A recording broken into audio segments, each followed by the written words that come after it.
Dalawang reklamo ang isinampa ni Sara Labati kahapon kaugnay sa mga kontrobersyang kinasasangkutan niya. Una ay grave coercion laban kay GMA Films President Attorney Annette Gozon Abrogar at 5 iba pa at perjury laban pa rin kay Gozon Abrogar. Ayon kay Gozon Abrogar, hindi pa niya natatanggap ang kopya ng mga reklamo pero mainam daw na dinala ni Labati sa tamang forum ang usapin. Balitang hatid ni Lay Alves.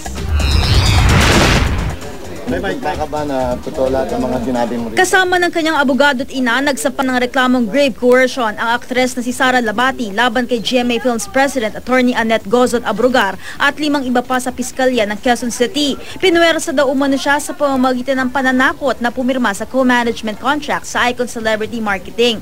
Dahil magiging unfair daw ito sa GMA, tumanggi daw siyang pumirma sa kontrata dahil na rin daw sa kanyang pagmamahal at respeto sa network na kanyang exclusive manager.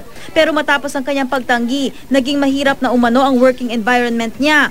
Nakadagdag pa daw sa kanyang takot ang paghabla sa kanya ni Gozon Abrogar ng libel at pagpapalabas ng korte ng warrant of arrest. Dahil hindi ako pumirma sa Icons, ang daming nangyaring hindi ka nais-nais. And I think it's unfair. So this is the right thing to do, is to defend myself nga and clear my name. Kinahapunan, reklamong perjury naman ang isinampa ni Sara laban kay Gozon Abrogar. Hindi raw totoo ang aligasyon ni Abrogar sa isinampang kasong libel na silang mag-ina ang humiling na magpa-co-manage sa Icons para matulungan ang kanyang branding at imaging at para makakuha ng mas maraming endorsement. Alam ko namang wala akong ginawang masama and I can just, hindi naman pwede na hayaan ko na ganun lang yung sitwasyon.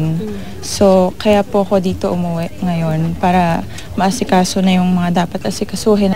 Ang kasong libelong isinampa ni Gozon Abrogar ay bunsod ng mga umunoy mapanirang tweets na ipinost ni Sara laban sa GMA Films executive. Sa kanyang reklamo, sinabi ni Gozon Abrogar na pinalabas daw ni Sara na siya ay corrupt, bagay na hindi totoo. Sa isang pahayag ngayon, sinabi ni Gozon Abrogar na hindi pa niya natatanggap ang kopya ng mga reklamo. Pero mainam daw na dinala na ni Sara sa tamang forum ang usapin. Ngayon, malalaman na raw ng publiko ang katotohanan. Wala pa rin komento sa ngayon si RC Baltazar na dating taga GMA Talent Center at ang dating handler ni Sara na si Michael Uycoco. Ang Icons, hihintayin muna raw ang lahat ng impormasyon sa kaso bago magkomento. Bukas naman daw si Sara na makipag-ayos kay Abrogar. Siyempre naman po, kaya nga po umuwi dito para matapos ang problem. So hindi naman ako matigas na tao. Respeto ko pa rin si Miss Annette.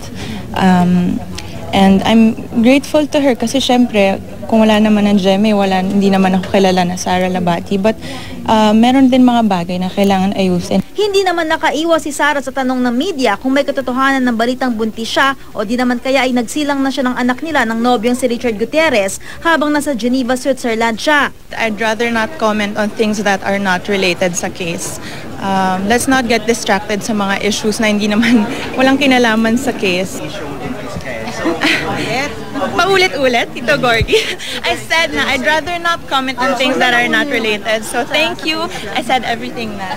Pagkatapos daw ayusin ang mga kaso niya dito sa Pilipinas, aalis daw muli ng bansa si Sara. Pero di raw siya sa Switzerland pupunta. Tumanggi siyang sabihin kung saan. Tiniyak ng kanyang abogado na dadalo ito sa hearing ng kanyang mga kaso. Lay Alves, GMA News.